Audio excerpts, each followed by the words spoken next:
نور اللہ۔ ماہ رمضان رحمتوں کی کان، مغفرت کا پیغام ہمارے درمیان ہے۔ روزہ جب انسان رکھتا ہے تو کچھ نڈھال محسوس کرتا ہے، خاص طور پر جب افطار کا وقت آتا ہے تو پیاس سے زبان سوکھتی ہے، اور بعض اوقات بندہ کبھی کبھی تھوڑی دیر بعد گھڑی دیکھتا ہے کہ اب کتنی دیر باقی ہے کہ جب میں کھاؤں گا، جب میں پی سکوں گا۔ یہاں دو تین باتیں بڑی لطیف ہیں، بڑی خوبصورت ہیں۔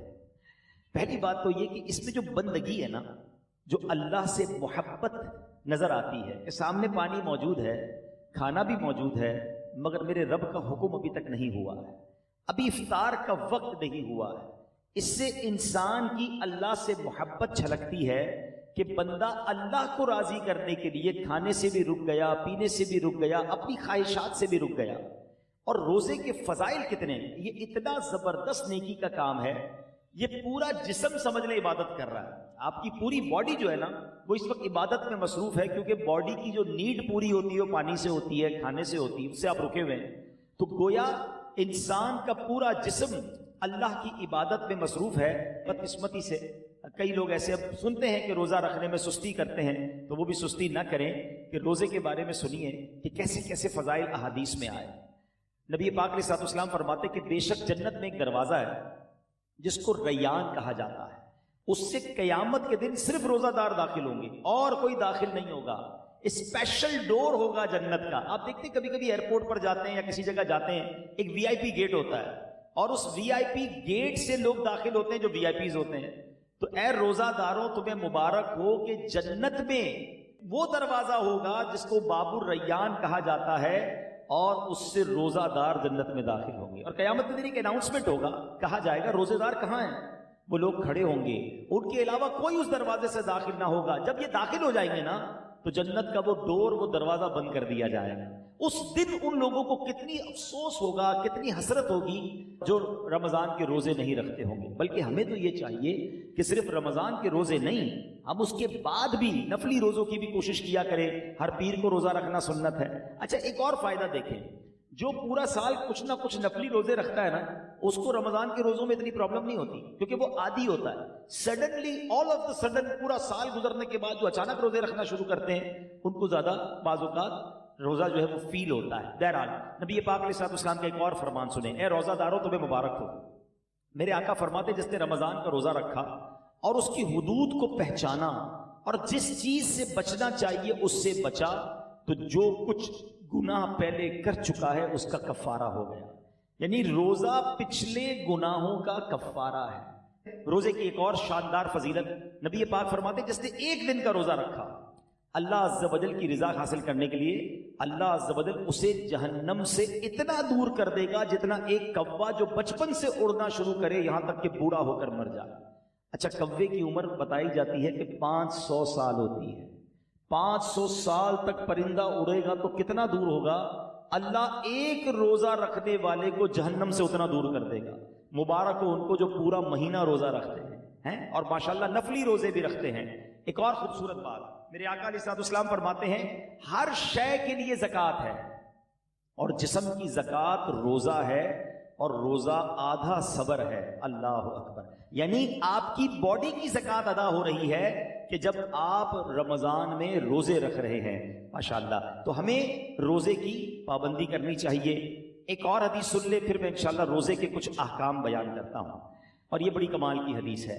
نبی پاک علیہ الصلوۃ والسلام نے فرمایا کہ قیامت والے دن روزہ داروں کے لیے ایک سونے کا دسترخوان رکھا جائے گا جس سے وہ کھائیں گے، حالانکہ لوگ حساب کتاب کے منتظر ہوں گے۔ اب ذرا سوچئے، آج بھوک لگ رہی ہے، پیاس لگ رہی ہے، کھانے سے رکے ہو نا، اس دن جب لوگوں کو حساب کتاب دینا ہوگا، قیامت کے دن لوگ حساب کتاب دے رہے ہوں گے، مگر جو روزہ دار ہوں گے ان کو قیامت کے دن جنتی دسترخوان لگا کر وہاں کھانا کھلایا جا رہا ہوگا۔ اس کا مطلب کیا ہوا؟ ادھر بھوکے رہ جاؤ، ادھر نعمتیں ملیں گی۔ اگر ادھر کھانا ہے، ادھر روزہ نہیں رکھنا ہے، تو ادھر کی محرومی ہے۔ اب آپ کی مرضی ہے، چوز کیا کرنا ہے، سلیکٹ کیا کرنا ہے۔ اچھا، روزے کی بہت ساری خوبصورتیوں میں ایک اور بڑی کمال کی خوبصورتی کیا ہے کہ بندے کا جو اللہ پر ایمان ہے نا، اس کا لیول بہت ہائی ہو جاتا ہے۔ اب ذرا غور کریں، دنیا میں کروڑوں لوگ روزہ رکھ رہے ہیں، ٹھیک ہے، آپ کے ساتھ بھی ایسا ہوا ہوگا، آپ گھر میں اکیلے ہوں گے، پانی سامنے موجود ہے، فریج کے اندر فروٹ بھی کٹا ہوا ہے. کوئی ایک مسلمان ایسا ہے جو اکیلے میں چھپ کر پانی پی لیتا ہو؟ کوئی ایک فروٹ کھا لیتا ہو؟ کوئی نہیں دیکھ رہا نا، چلو کوئی بات نہیں. وجہ واٹ از دا ریزن؟ یہاں تک کہ ہم جب وضو کر رہے ہوتے ہیں ہم اس وقت بھی احتیاط کر رہے ہوتے ہیں کہ کلی زور سے نہ ہو جائے، کہیں حلق کے نیچے پانی نہ چلا جائے. ناک میں پانی چڑھاتے وقت بھی احتیاط کرتے ہیں کہ ناک کی ہڈی سے اوپر چلا گیا تو روزہ ٹوٹ جائے گا. یہ کیوں؟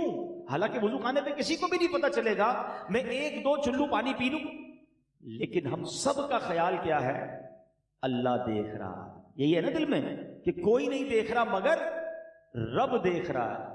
اب ذرا غور کرو میرے پیارے اسلامی بھائیوں، رمضان ساری دنیا کے مسلمانوں کا لیول آف ایمان ادھر لے جاتا ہے کہ تم اکیلے میں کھانا نہیں کھا رہے کیونکہ اللہ دیکھ رہا ہے.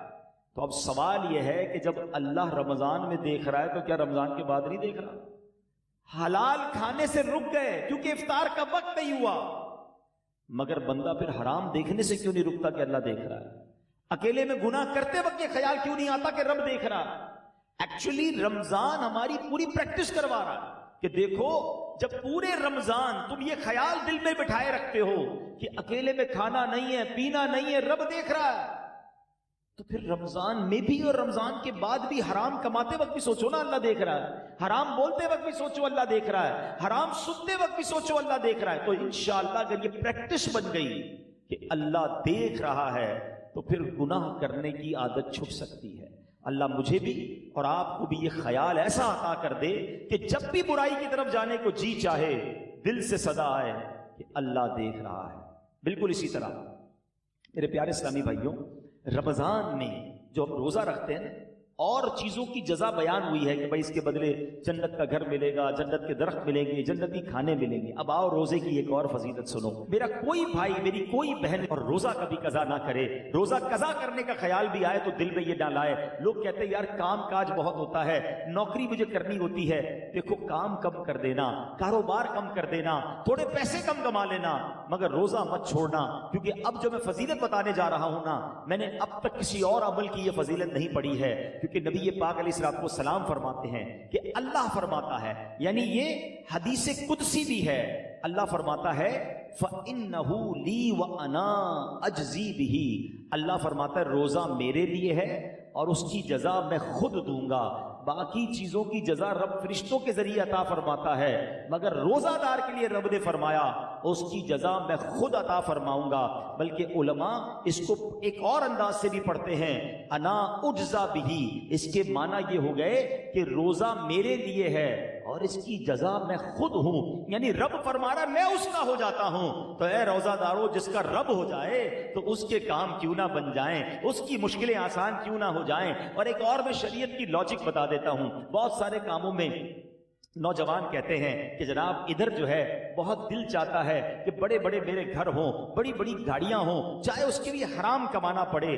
دیکھو حرام کما کر اچھے گھروں کے لیے پیسے حرام مت کمانا، ادھر چھوٹے گھر میں صبر کر لو، اللہ نے تمہارے لیے جنتی گھر تیار کر رکھے ہیں. کچھ لوگ ادھر شراب پیتے ہیں، اللہ کو ناراض کرتے ہیں، دیکھو ادھر شراب نہ پینا، صبر کر لو، اللہ نے جنتیوں کے لیے جنتی شراب تیار کر رکھی ہے. مردوں کو زیور پہننے سے منع کیا کہ دیکھو یہاں زیور مت پہننا، سونا چاندی مرد کو پہننا الاؤ نہیں ہے، مگر جنت میں مردوں کو سونے کے زیورات عطا کیے جائیں گے. ادھر حرام عورتوں کی طرف، ناجائز عورتوں کے پاس جانا جو حرام ہے ان کے قریب مت جانا. جی تو چاہتا ہے، شیطان تو بلاتا ہے، مگر حرام کاری سے بچ جاؤ. اللہ نے جنت میں جنتیوں کے لیے حوریں تیار کر رکھی ہیں. اگر آپ اس لاجک سے دیکھیں نا، جس چیز سے شریعت نے ہمیں یہاں روکا ہے، جس کا دل بھی چاہتا ہے، شریعت نے یہاں سمجھا دیا کچھ سال رک جاؤ، جنت نہ ختم ہونے والی ہے. اللہ نے آلٹرنیٹ شاندار وہاں تیار کر رکھا ہے. یہاں بڑے گھر دیکھ کر اپنے گھر پہ مایوس نہ ہو جاؤ، صبر کی زندگی گزارو. اللہ نے بڑے بڑے محل جنتیوں کے لیے تیار کیے ہیں. تمہارے پاس اگر یہاں گاڑی نہیں ہے، مایوس نہ ہونا، حرام کی طرف مت جانا. جنتیوں کے لیے اللہ نے جنتی سواریاں تیار کی ہیں. یہاں اگر مہنگے اور اچھے کھانے نہیں کھا سکتے، پیسے تھوڑے ہیں، حرام کی طرف مت جانا، صبر کر لینا. اللہ نے جنتیوں کے لیے جنتی دسترخوان لگائے ہوئے ہیں، جنتی مشروب موجود ہیں. ارے انسان جو تمنا کرے گا اللہ اس قسم کا کھانا اس کے سامنے عطا فرما دے گا. تو جب وہ نعمتیں موجود ہیں تو کچھ صبر کے ساتھ، کچھ قناعت کے ساتھ، اللہ کی رضا کے ساتھ اور حلال روزی کے ساتھ زندگی گزار لیں. انشاءاللہ دنیا بھی بہتر ہوگی اور آخرت بھی بہتر ہو جائے گی. اب میں چاہوں گا کہ بیان میں کچھ روزے کے اہم مسائل بھی ہم سن لیں. بعض اوقات کچھ روزہ داروں کو کنفیوژن ہوتی ہے. سب سے پہلے تو یہ سمجھ لیں کہ افطار اور سحری کا ٹائم جو بھی آخری ٹائم ہے, جو کراچی میں ہے یا باہر مجھے سن رہے ہیں, ہمیشہ یاد رکھیں اذان کا انتظار نہیں کرنا ہے. اذان نماز کے لیے ہوتی ہے, سحری بند کرنے کے لیے نہیں ہوتی ہے. ٹھیک ہے نا, ہو سکتا ہے مؤذن صاحب 5 منٹ لیٹ ہو جائیں, کبھی ان کی جناب. اچھا, کچھ لوگ کہتے ہیں اذان ہوگی تو روزہ بند کریں گے, اور اگر آپ کے علاقے میں لائٹ ہی چلی گئی اور مائک ہی بند ہو گیا مسجد کا, پھر کیا کریں گے؟ روزہ بند نہیں کریں گے. تو اذان جو ہے وہ روزہ بند کرنے کے لیے, افطار کے لیے نہیں ہوتی, وہ نماز کے لیے ہوتی ہے. روزے کا تعلق ٹائمنگ سے ہے. وقت سحر یعنی فجر کا وقت شروع ہوا, جیسے ہی شروع ہوا اب آپ کھا پی نہیں سکتے. 1 سیکنڈ بھی آپ نے زیادہ کھا لیا تو اب پورا دن آپ بے شک بھوکے رہیں, روزہ نہیں ہوگا, آپ کا روزہ شروع ہی نہیں ہوا. تو بیسٹ طریقہ کیا ہے, اپنی گھڑی کا ٹائم سیٹ رکھیں. اب تو موبائل فون آ گئے, جو انٹرنیٹ والے موبائل ہوتے ہیں اس میں بھی موبائل ٹائم بڑا پرفیکٹ پتہ چل رہا ہوتا ہے. 5 منٹ پہلے, کوئی لازم تھوڑی ہے کہ آخری منٹ تک کھانا پینا ہے, 5 منٹ پہلے آپ کھانا پینا بند کر دیں. ٹوتھ پیسٹ وغیرہ کرنا ہے تو بھی کر لیں, اور اپنے تمام معاملات سے فارغ ہو جائیں. درود پاک پڑھیں تاکہ آپ, فرض روزہ ہے نا, اگلے 15 گھنٹے بھوکا رہنے کے لیے تیار ہیں, تو 5 منٹ زیادہ بھوکا رہ جائے نا بھائی. 5 منٹ 10 منٹ پہلے فارغ ہو جائیں سحری سے. بالکل اسی طرح افطار میں بھی آپ نے کرنا یہ ہے کہ افطار میں آپ نے گھڑی دیکھ کر افطار کرنا ہے, ٹائم دیکھ کر افطار کرنا ہے. 1-8 منٹ اوپر ہو جائے خیر ہے, پہلے افطار نہ ہو جائے. بعض اوقات ہوتا ہے لوگوں کی گھڑی ٹائم پہ نہیں ہوتی, 5 منٹ پہلے افطار کر لیتے ہیں. آپ کو پتا ہونا چاہیے کہ ٹائم ہوا کہ نہیں. اور بالکل اسی طرح اذان مغرب کی نماز کے لیے ہوتی ہے, افطار کے لیے نہیں ہوتی. اس میں بعض اوقات 2 گڑبڑ ہو جاتی ہیں. ایک ہی ہو جاتی ہے کہ کبھی مؤذن صاحب سے بھی غلطی لگ سکتی ہے, جلدی اذان دے دی, آپ نے اذان سنی, روزہ کھول لیا, تو آپ کا روزہ چلا گیا. آپ ٹائم دیکھیں ٹائم ہوا ہے کہ نہیں. اور مؤذن صاحب خود اپنا افطار کرنے میں لگے ہوئے ہیں اور وہ 5 منٹ بعد اذان دے رہے ہیں اور آپ انتظار کر رہے ہیں اذان کا, تو یہ بھی درست نہیں, کیونکہ افطار کو تاخیر بھی نہیں کرنی چاہیے. تو پہلی بات تو یہ سمجھ لیں کہ ٹائم ٹیبل کے ساتھ روزہ ہے. یہاں ایک اور خوبصورت بات کہوں کہ لوگ آج کل بڑی مثالیں دیتے ہیں دوسرے ملکوں والوں کی, غیر مسلموں کی, یار وہاں بڑی ٹائم مینجمنٹ ہے جناب, بڑا ٹائم سے معاملات چلتے ہیں, ان کے جہاز بھی ٹائم پہ, ان کی ٹرینیں بھی ٹائم پہ, لوگ آتے بھی وقت پر ہیں. مجھے بتاؤ پوری دنیا میں ایک مذہب بتا دو کہ جو اتنا ٹائم مینجمنٹ کا درس دیتا ہو. ارے ہماری تو ساری عبادتیں ٹائم کے ساتھ ہیں. وقت سے 1 منٹ پہلے آپ کو سحری بند کرنی ہے تو روزہ ہوگا, وقت گزرنے کے بعد 1 منٹ اوپر چلا گیا روزہ ہی شروع نہیں ہوگا. افطار گھڑی کے مطابق کرنا ہے. بالکل ساری دنیا کے مسلمان ٹائم پہ افطار کرتے ہیں. ہماری ساری اذانیں, مسجد کا ٹائم ٹیبل دیکھیں, آپ کی ٹرین لیٹ ہو سکتی ہے, جہاز لیٹ ہو سکتا ہے. ہم نے دیکھا سردی ہو, گرمی ہو, بارش ہو, آندھی ہو, طوفان ہو, دنیا بھر کی مسجدوں میں وقت پہ اذان ہوتی ہے, وقت پہ جماعت ہوتی ہے. لاکھوں مسجدوں میں کیسی شاندار ٹائم مینجمنٹ ہے. اسلام کی کتنی عبادتیں ٹائم کے ساتھ ہیں. ارے جناب ہم حج پہ جائیں تو کب عرفات میں رہنا ہے, کب عرفات سے نکلنا ہے, کب پہلے نہیں نکلنا ہے, کب مزدلفہ پہنچنا ہے, کب مینا پہنچنا ہے, کون سے دن طواف زیارت کے ہیں. Each and everything going with time. Islam جتنا ٹائم مینجمنٹ سکھاتا ہے نا, اتنا دنیا کا کوئی مذہب نہیں سکھاتا. ہاں یہ ضرور کہہ سکتے ہیں کہ ٹائم مینجمنٹ اسلام میں ضرور ہے, مسلمان اس سے سیکھتے نہیں ہیں. تو ہمیں دوسروں کی مثالیں دینے کی کیا ضرورت ہے, ہمارا دین ہمیں شاندار ٹائم مینجمنٹ سکھاتا ہے. اچھا, انجیکشن روزے میں اگر کسی کو خون دینا ہے, جب آپ خون دیں گے تو آپ کا وضو ٹوٹے گا, لیکن اگر آپ انجیکشن لگواتے ہیں اس سے روزہ نہیں ٹوٹے گا. ٹھیک ہے, کان میں اگر کوئی ڈراپ ڈالتا ہے, اگر اس کا کان کا پردہ پھٹا ہوا نہیں ہے تو بھی اس سے روزہ نہیں ٹوٹے گا. ہاں, آنکھ میں اگر کوئی ڈراپ ڈالتا ہے تو اس سے علماء فرماتے ہیں روزہ ٹوٹ جائے گا. تو ہمیں روزے کے بارے میں یہ معلومات بھی ہونی چاہیے. بعض اوقات لوگ جو ہے احتیاط نہیں کرتے اور وہ احتیاط نہ کرنے کی وجہ سے ان کا روزہ ٹوٹ جاتا ہے. جب یہ فرض ہے تو اس کے احکام سیکھنا بھی ضروری ہے, اس کی احتیاطیں سیکھنا بھی ضروری ہے. تو بہرحال میرے پیارے اسلامی بھائیوں, افطار کے وقت ایک اور کام کرنے والا ہے جو نارملی ہمارے یہاں نہیں ہوتا, کیونکہ روزانہ افطار کے وقت 10 لاکھ گناہگار جہنم سے آزاد کیے جاتے ہیں. روزانہ یہ اتنا مبارک مہینہ ہے, اس میں روزانہ افطار کے وقت 10 لاکھ گناہگار آزاد جہنم سے کیے جاتے ہیں. اور جب جمعرات کی رات آتی ہے اور جمعے کا دن آتا ہے تو فرمایا ہر لمحے 10 لاکھ گناہگار جہنم سے آزاد کیے جاتے ہیں. اب آپ سوچیں کہ افطار کے وقت ہماری کیا کیفیت ہونی چاہیے. ہمارے گھروں میں تو ایک ہنگامہ مچا ہوتا ہے, شربت کدھر ہے, تو پکوڑے کدھر ہے, تو فلاں چیز نہیں آئی. ان آئٹموں کے چکر میں پڑنے کی بجائے افطار کے وقت اے کاش ہاتھ اٹھے ہوں، آنسو بہ رہے ہوں اور یہ التجائیں ہوں کہ مولا آج بھی 10 لاکھ بخشے جائیں گے، آج بخشے جانے والوں میں ہمارا نام لکھ دے۔ تو جب اس کیفیت کے ساتھ آپ افطار کیا کریں گے تو انشاءاللہ کبھی نہ کبھی تو ہمارا بھی نمبر آ جائے گا۔ تو آج بھی مدنی چینل پر آپ دیکھیں کہ افطار کے وقت کیا منظر ہوتا ہے، آنسو ہوتے ہیں، دعائیں ہوتی ہیں، التجائیں ہوتی ہیں۔ میں تو دنیا بھر کے ویور سے کہوں گا کہ جب بھی افطار کا وقت آئے آپ مدنی چینل کے ساتھ اپنے گھر والوں کے ساتھ امیر اہل سنت کی ان عظیم دعاؤں میں شامل ہو جائیں، نہ جانے کس کی آمین کے صدقے ہمارا بھی بیڑا پار ہو جائے۔ تو ہمیں افطار کا وقت جو ہے یہ بڑا مبارک وقت ہے، یہ دعاؤں کی قبولیت کا وقت ہے۔ پھر رمضان کی راتیں، رمضان کی راتیں کتنی مبارک ہیں آپ کو پتہ ہے؟ سارا سال میں اور آپ اللہ سے دعا کرتے ہیں نا، یا اللہ میری پکار سن لے، میری توبہ قبول کر لے، میری مغفرت فرما دے، میرا فلاں کام فرما دے، ہم اللہ سے دعا کر رہے ہیں۔ آپ کو پتہ ہے رمضان کی راتوں میں کیا ہوتا ہے؟ رحمت کے فرشتے یہ آواز لگاتے ہیں، ہے کوئی مانگنے والا کہ اس کی توبہ قبول کی جائے، ہے کوئی توبہ کرنے والا کہ اس کی توبہ قبول کی جائے، ہے کوئی سوالی کہ اس کا سوال پورا کیا جائے۔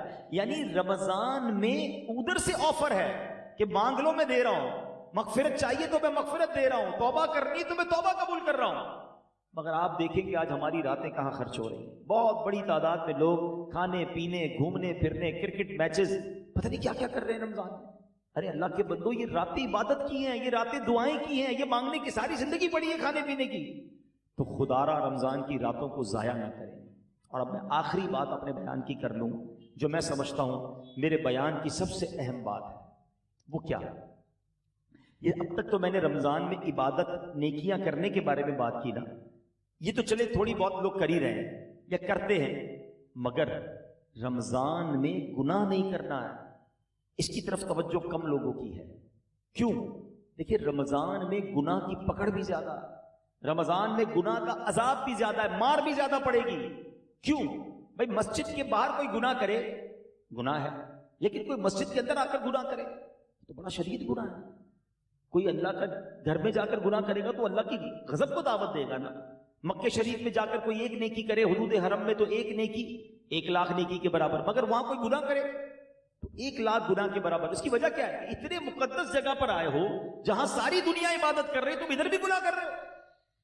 بالکل اسی طرح رمضان بڑا مقدس مہینہ ہے، جو رمضان میں گناہ کرے گا، احادیث میں یہ مضمون ملتا ہے کہ جو ایک گناہ رمضان میں کرے اس کے 1 سال کے اعمال برباد کر دیے جائیں گے۔